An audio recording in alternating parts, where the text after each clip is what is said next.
There's another one here. Our second reading today comes from Matthew 6, and is verses 19 to 24.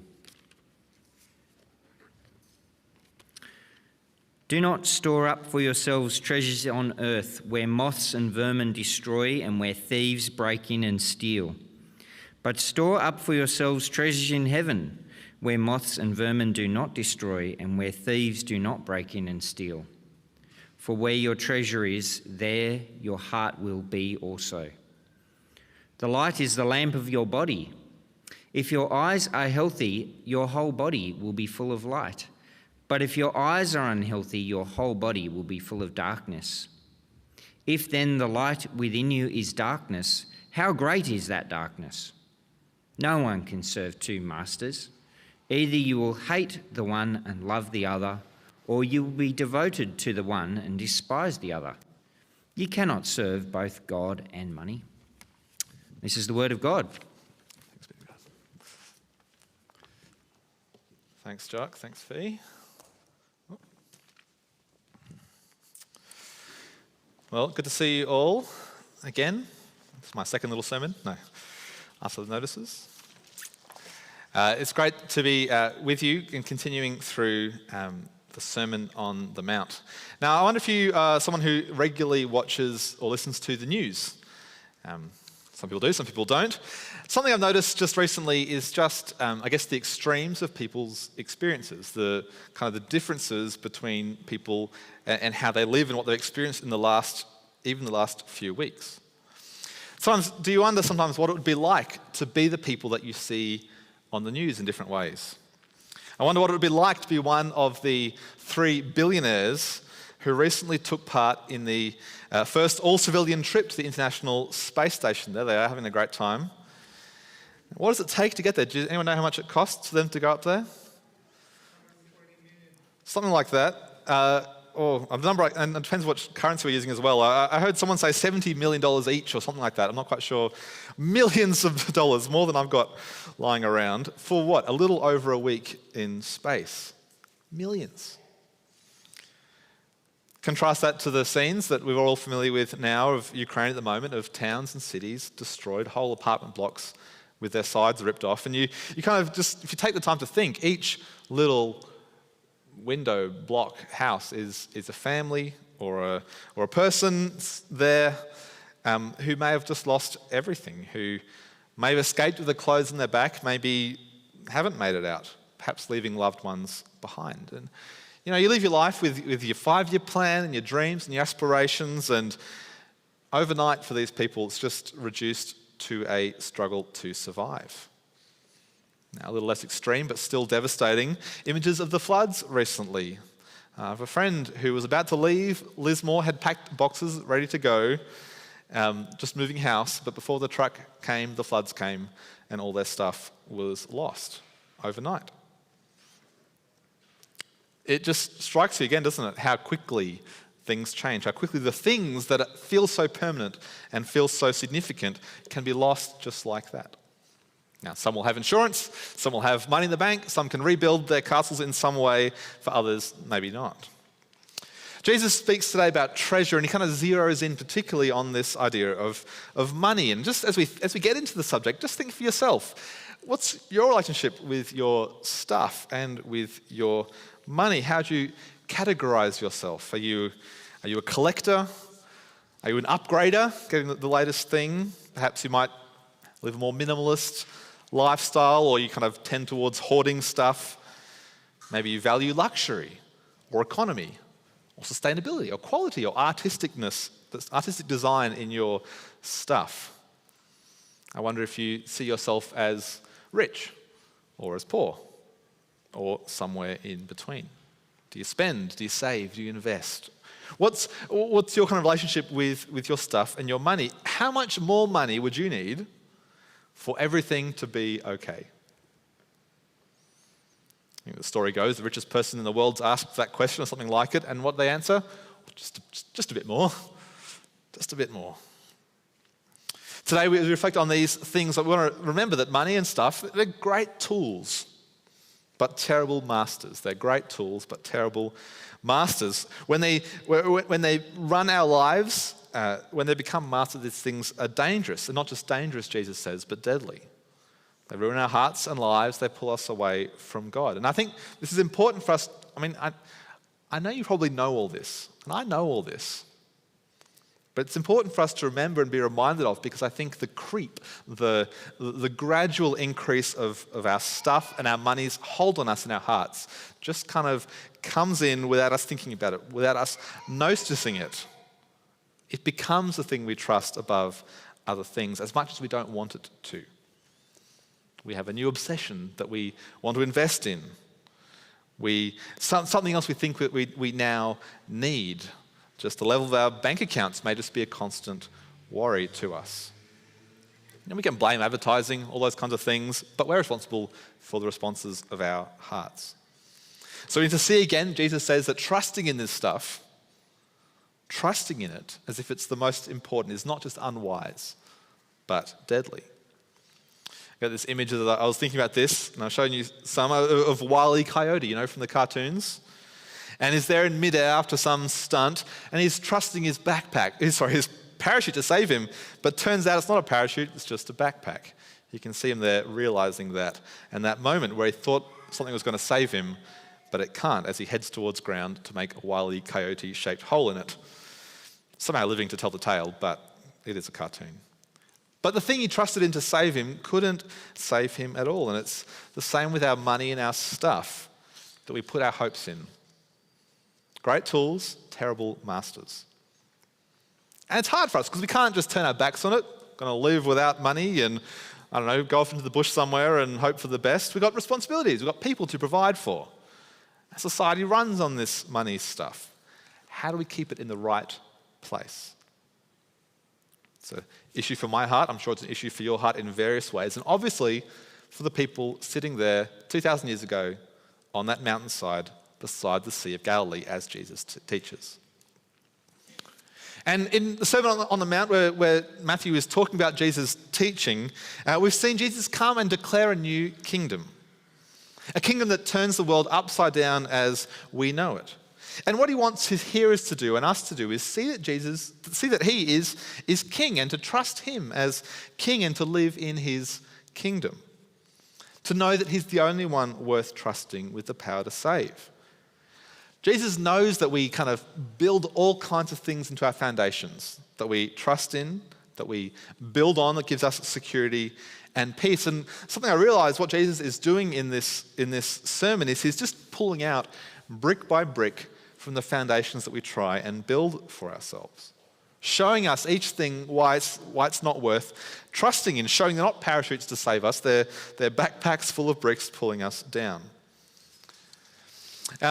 So, for example, people were trusting in their ability to keep God's law, the Old Testament laws, the laws they thought would save them.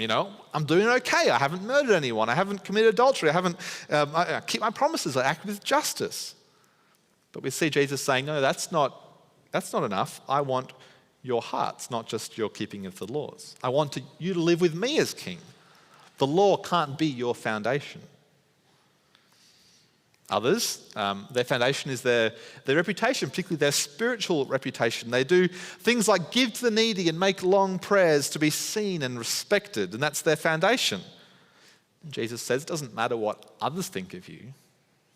What matters is your relationship with God, your sincerity of that. And so he pulls out that brick from their foundation as well.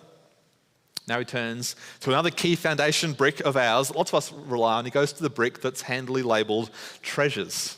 Stuff, money, that we rely on, that we think is important. He tells us three things about it. He says, you can't keep it. It's going to blind you. It will pull you away from God and the life that he brings. You can't keep it, he says. Verse 19, do not store up for yourselves treasures on earth where moth and vermin destroy and where thieves break in and steal, but store up for yourselves treasures in heaven where moth and vermin do not destroy and where thieves do not break in and steal. For where your treasure is, your heart is also. I think maybe we would switch out the words for moth and vermin and maybe put in mold and termites or something like that in our context. But Jesus makes the pretty obvious point. Your stuff is not safe. It can be destroyed. It can be stolen. And perhaps you do keep it safe for your lifetime.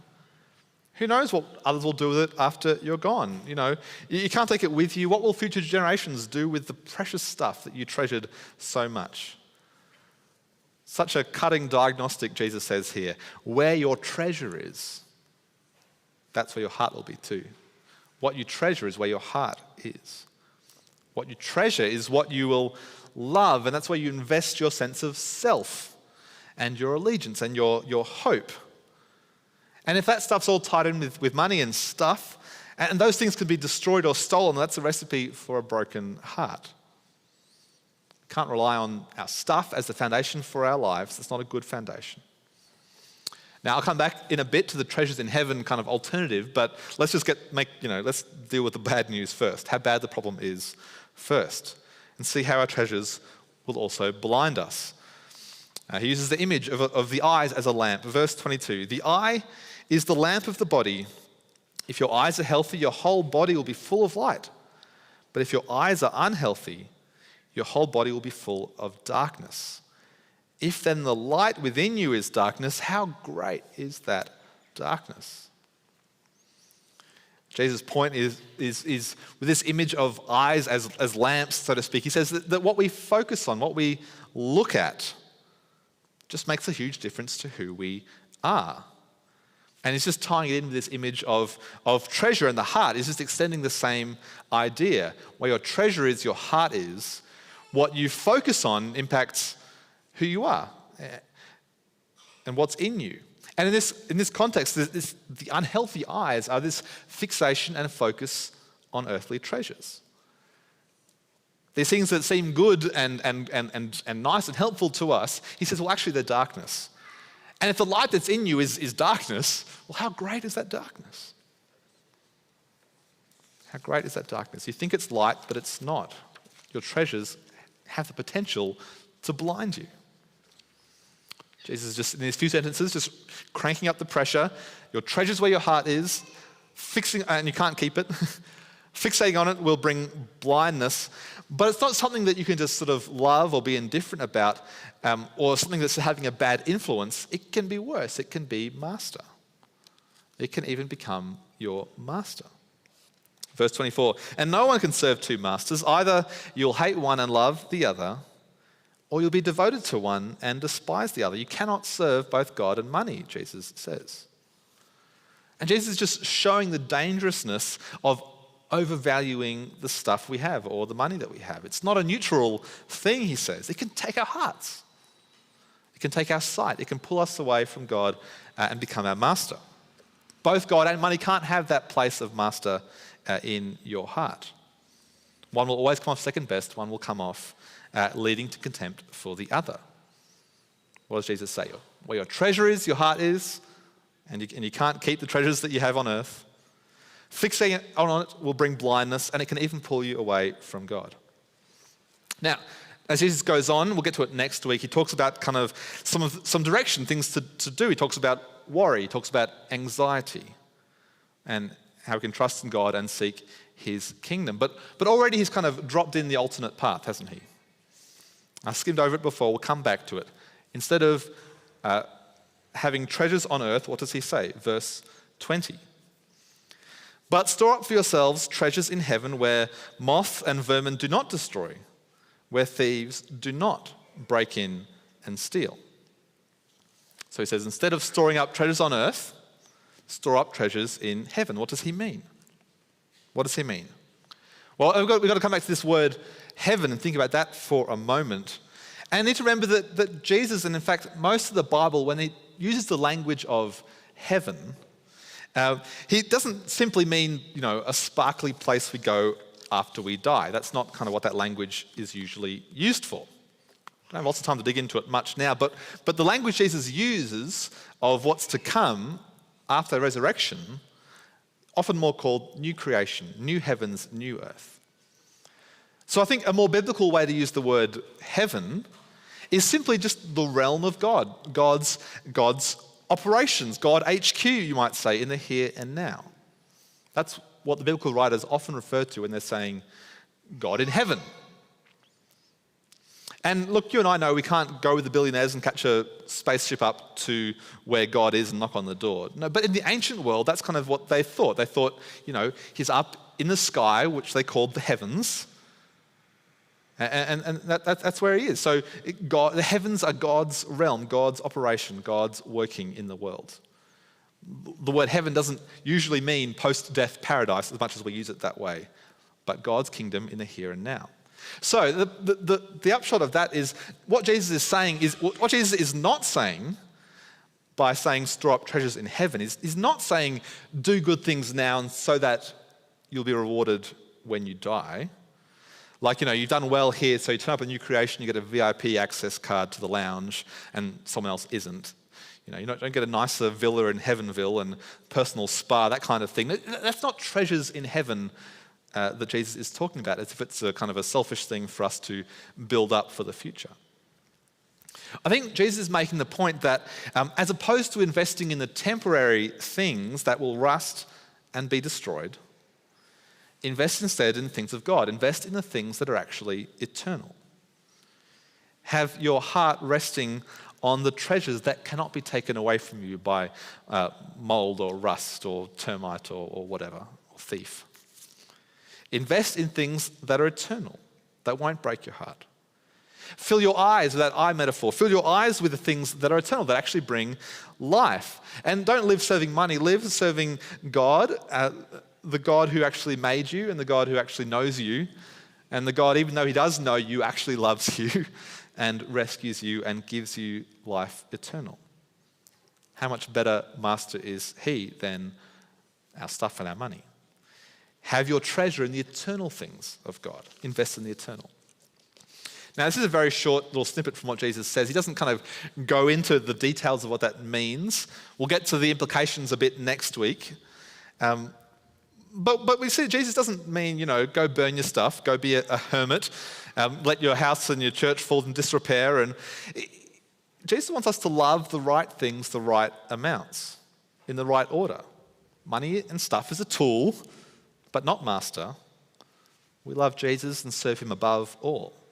We seek first his kingdom, as we'll get to next week.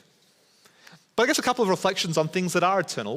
What actually is eternal? What are the things of God that last? What do we invest in? Well, a few thoughts. One big one is, people. People are eternal.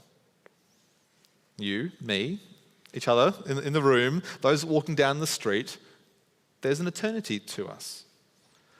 I think it's C.S. Lewis, I didn't find the quote, but he has this stark reminder that each person we meet, here on the street, anywhere, is an eternal creature, destined for either an eternity of perfect love and peace in the new creation in the presence of God, or someone who faces separation from that, separation from God and the light and life that he brings. We walk among eternal creatures. It's a little overwhelming to think about, but it's good to be reminded of. People are eternal. What else is eternal? Your relationship with your God is an eternal thing. What a great thing to invest heart and time and love and resource into. What else is eternal? We talked a couple of weeks ago, we touched on the ideas of family and marriage and all that kind of stuff. And we just remembered then that this family is the family that lasts. This is the one that lasts. God's people will be brothers and sisters for eternity. Look around. How do you feel about that? Are these the things that we treasure? Where we invest our heart and time and resources even? Do they hold our hearts, the eternal things of God? How do we get that? Do we just tell our hearts, all right, ditch money, start caring about, your neighbour's eternal destiny? It's tricky. I don't think we can just willpower our way out of the grips of the master of money and stuff. It's a hard thing to do. It's hard to willpower our way into caring. And, your heart, my heart, we've got ungenerosity in it. We've got grasping for security. We've got selfishness and anxiety about things. We're weak. We're sinful. So what I love is Jesus doesn't say, just go and do this and then kind of, when we fail, shake his head at us. Now, Jesus tells his followers this extraordinary, all these commands, and then he walks with them. He keeps walking with them, alongside them, and he walks all the way to the cross with them and for them. As we remembered last week over Easter, that's what Jesus does. See, Jesus had security. Jesus had comfort in the eternal, in God, in his kingdom, but he gave it up. He gave that up, made himself nothing, made himself like one of us so that we can have security. So we don't have to grasp for the toys and trinkets. We can have life forever in the new creation. Jesus on the cross overflowed with love and generosity for us, even though we are ungenerous and don't love. In his generosity, he went to the cross so that we can be forgiven, we can be cleansed, we can then respond in generosity because of what is done. Jesus is light, and he entered darkness so that true light could come to our darkened eyes, our unhealthy eyes, as it says here. See, our power to shift from loving money and stuff to caring about the eternal doesn't come from our willpower and our determination. A change in us is the outflowing of Jesus' grace for us. He's cleansed us. He calls our hearts then to respond and live in this way. It's in that power that we change. So, those of us who see that, who know the power of Jesus, who see his place on the cross for us, from that grace, what do we do? What can we prayerfully do this week to shift our hearts, that but much more, from our money and stuff to the eternal? We don't want to have money as our master, but does it still hold us, our hearts? I don't know if you thought about it this way, but many of you give your money away. You give it to church, to other organisations, to people in need in various ways. And the very act of giving it away isn't just supporting a good cause, isn't just a way of helping someone out, isn't even just a way of investing in eternal things, although that's part of it. Giving it away is actually an act of worship. An act of worship. Worship is declaring your allegiance and declaring the goodness of something, the power of something, declaring allegiance to King. So even as we give money away, we say, God, you are King and Master, money, you are not. That in itself is an act of worship. I wonder if you've seen it like that. As they say, to know what someone worships, you look at their bank account and their calendar. Where our treasures are, that's where our heart is. Are we storing up where moth and rust destroy, or are we investing in eternal things of heaven? So perhaps even this week you can look for an opportunity for this kind of worship. As you give it away, or give money or time that you plan for something else, give it away. Maybe you can pay for a stranger's groceries. Donate to something of eternal value. Give time away even. What's one thing you can do even this week to loosen that grip it has on your hearts and minds? Now, I'm not saying this to guilt you into doing anything. I'm not saying bags coming around, you better give. No, I don't guilt you into anything. I want you to grace you into action from the grace that Jesus has shown us on the cross. And I know that many of you are so generous. And that's a huge encouragement to me. I've seen people generous with their time and their money beyond their means. And many of you are an example to me of Jesus' sacrificial love in that. So thank you. Keep going. But maybe some of us might benefit from that kind of intentional act of worship with our money and our stuff. And I pray that you find it liberating as you do, as we loosen those holds that the earthly treasures have over us. Now, giving like this does not simply store us up bonuses in the world to come, build up brownie points now for later, but it's a way of turning our hearts and our allegiance and our love to the things eternal, to God, to his kingdom, to his family, the place won for us by Jesus, God's precious Son on the cross. So let's wrap up. Our treasures and our stuff, good tools, bad masters. Jesus reminds us we can lose it so easily. They can bring darkness, they can bring blindness. They want to be our master. They can push away our allegiance to God. Jesus calls us instead to invest in what's eternal. This brings light, not darkness. And we can do this not from our own willpower, but Jesus in his grace, through his death and resurrection, wins us security and life eternal. From that true foundation, we can live also in generousness, in freedom, and trust in God for him to provide. How about I pray for us as we finish? Father, you know our hearts in every detail. You know the struggles we have. And Father, I just pray that you'd help us just to love the small things a small amount, and the medium things a medium amount, the big things a lot, and love Jesus over everything because he has loved us infinitely. Help us in our relationship with our money. We ask that you provide what we need, but it would not run our hearts and lives. And it's so hard for that, for us in many situations to do that. So we ask that you would keep showing us Jesus. And as we see our security and peace in him, you'd help us put money in its right place. Help us to be generous. Help us to worship you in how we use and spend our money, and how we use and spend the stuff you've given us and the time you've given us as well. Pray that we would live showing that we are in this kingdom that you bring us into, in gratitude for that. Pray this all in Jesus' name. Amen.